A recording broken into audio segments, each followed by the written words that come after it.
Good morning po. Tayo po'y mag-aral ng salita ng Diyos, the book of Colossians, chapter 3, verses 12 hanggang 14. Kaya nga dahil kayo hinirang ng Diyos, minamahal niya at pinili para sa Kanya, dapat kayong maging mahabagin, mabait, mapagpakumbaba, mahinahon at mapagtiis.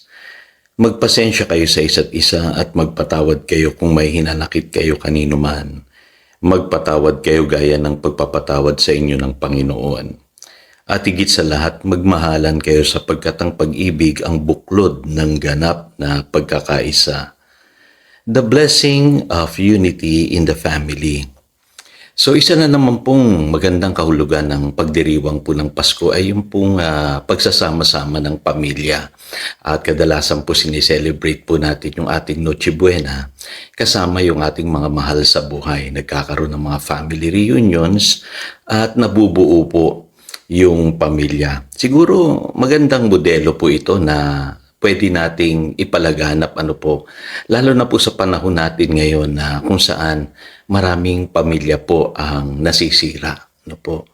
At alam niyo po, ang concept po mismo ng pamilya ay pinakilala sa atin ng Diyos. At yan po'y masusumpungan natin sa Biblia. Sabi sa Ephesians chapter 3 verse 14 hanggang 15, pinapakilala po ang ating Diyos bilang Ama. Alam niyo po, yung scene ng nativity sa Luke chapter 2 verse 16, hindi po aksidente na makita natin ang Panginoong Hesus ay ipinanganak sa isang human family. Bagamat alam natin na ang conception po ng ating Panginoong Hesus ay sa pamamagitan po ng virgin birth, yet makikita natin na pumili ang Diyos ng isang pamilya, si Maria at si Jose, para dun po mapabilang ang ating Panginoong Hesus. Kaya kung mapapansin niyo po, ang family po, ang konsepto po niya nagmula sa Diyos. At yan po ang replika na dapat nating tularan dito sa lupa. Ibig sabihin, tayong mga may pamilya rin dito po sa lupa, dapat mabuo, magkaisa, at magmahalan. Yan ang goal ng Lord sa lahat ng pamilya. At higit sa lahat, mapapansin nyo even ang church, ipinapattern po yan sa pamilya. Pamilya ng Diyos. Kaya alam nyo po, kung kayo naghahanap ng effective na church model, pinaka-basic po at pinaka-effective po ay yung modelo ng pamilya. So bakit po effective ang family? Unang-una po sa pamilya nabubuo yung confidence. Kasi alam niyo po, dapat po sa pag-ibig, meron pong confidence tayo sa isa't isa. Ang sabi sa 1 John chapter 4 verse 18, there is no fear in love, but perfect love drives out fear. Ang tinutukoy po dito ay ang pag-ibig ng Diyos sa atin. Na yung kanyang pagmamahal pwede natin pagkatiwalaan. At ang sabi ng Biblia, yung mga tao daw po natatakot pa, hindi sila ganap sa pag-ibig. Ibig sabihin, kaya sila walang confidence sa buhay dahil po hindi pa nila nararanasan yung pag-ibig ng Diyos. Ngayon, ilagay natin yan sa konteksto ng pamilya. Sa pamilya po, ang sikreto po dyan, kailangan may confidence po tayo sa pag-ibig natin sa isa't isa. Kaya pansinin niyo po sa pamilya, tiwala po tayo Ika nga dun tayo nakakasumpong ng shelter. Kasi alam natin dun sa pamilya ay nauunawaan tayo, naiintindihan tayo, tanggap tayo.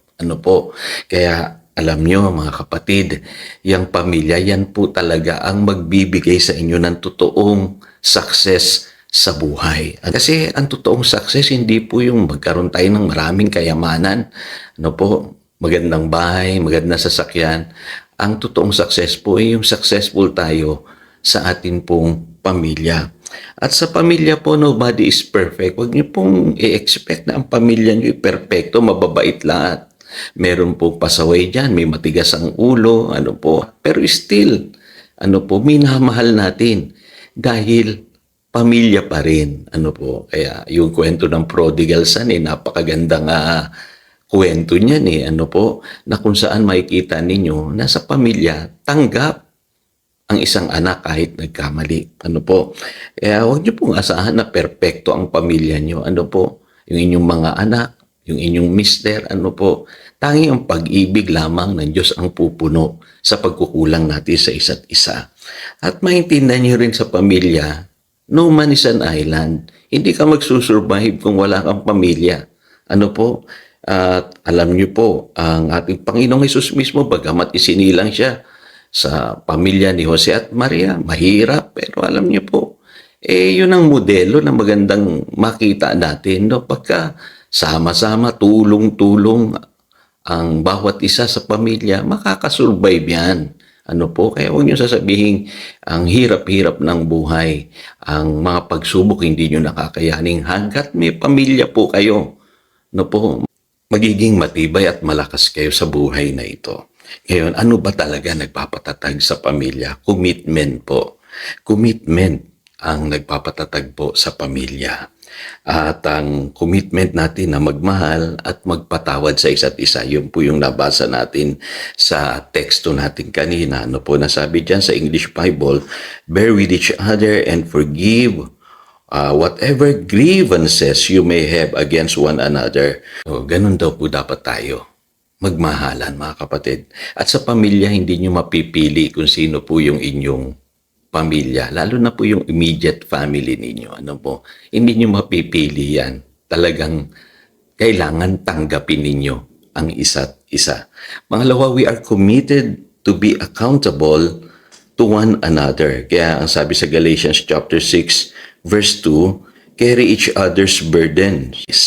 So makikita ninyo, napakahalaga na ang pamilya, nagdadalahan tayo ng pasanin. Binubuhat natin yung problema ng isa't isa. Ano po, kaya nga matatagpuan nyo talaga ang inyong shelter. Ano po, sa inyong pamilya. Doon kayo makakapagpahinga. No po, doon po kayo magkakaroon ng kapayapaan kapag nakikita ninyo na may kasama kayo na bumabalikat din sa inyong problema. At kayo rin naman tinutulungan ninyo ang isa't isa.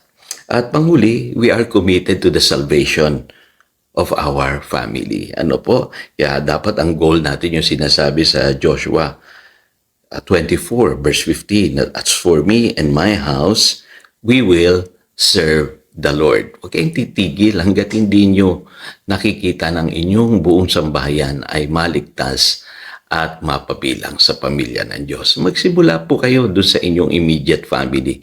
Yung iba kasi hahanapin pa yung mga malalayong kamag-anak para share ng gospel mag-umpisa po kayo muna doon po sa inyong immediate family.